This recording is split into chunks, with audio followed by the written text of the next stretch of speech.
नमस्कार, बहुत स्वागत आपका अनादि टीवी पर। मैं हूं आपके साथ पारुल। आइए खबरों की शुरुआत करेंगे भोपाल की खबर के साथ। भोपाल के आरसीवीपी नरोन्हा प्रशासन एवं प्रबंधकीय अकादमी में मुख्यमंत्री डॉक्टर मोहन यादव ने आईएफएस सर्विस मीट 2026 और वानिकी सम्मेलन का दीप प्रज्वलित कर शुभारंभ किया। इस अवसर पर मुख्यमंत्री ने कहा कि वो कई प्रशासनिक विभागों के सम्मेलन में शामिल होते हैं, लेकिन वन विभाग के साथ होने वाले सम्मेलन का अपना अलग ही आनंद होता है।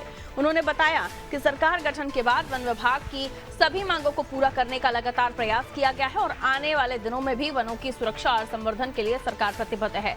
पूर्व पीसीसीएफ डॉक्टर पीबी गंगोपाध्याय को वनों की सुरक्षा और बेहतरी में उनके योगदान के लिए लाइफ टाइम अचीवमेंट अवार्ड प्रदान किया गया।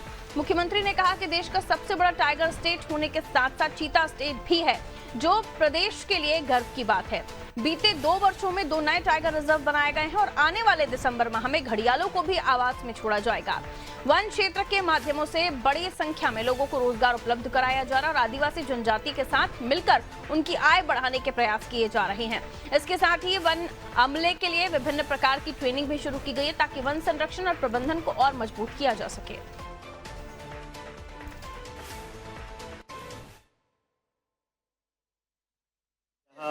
वानिकी सम्मेलन और आईएफएस मीट में मैं शामिल हुआ।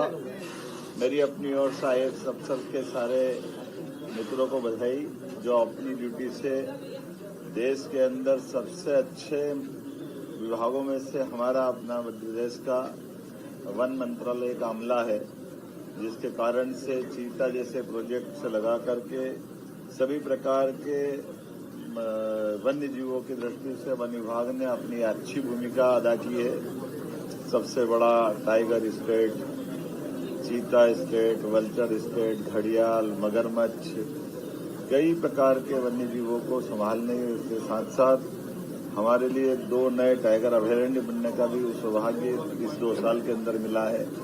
बहुत जल्दी असम से जंगली भैंसे भी लाए जाएंगे। मैं उम्मीद कर रहा हूं कि हमारा समृद्ध वन्य जीव संपदा का ये दौर और आगे चलता जाएगा। बीते समय में नर्मदा जी में जो हमने मगरमच्छ छोड़े थे, आने वाले समय में चंबल में फिर घड़ियाल छोड़े जाना है।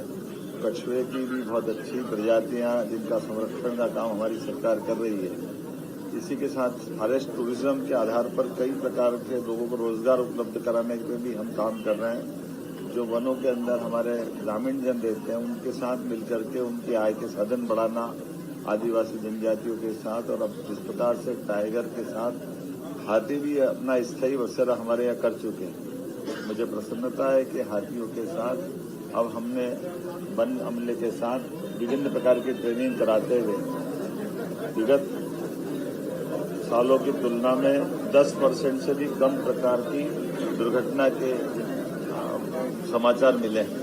90% ही कंट्रोल किया गया है और अच्छे से करते जाएंगे। मेरी अपनी ओर से वानिकी सम्मेलन की सबको बधाई।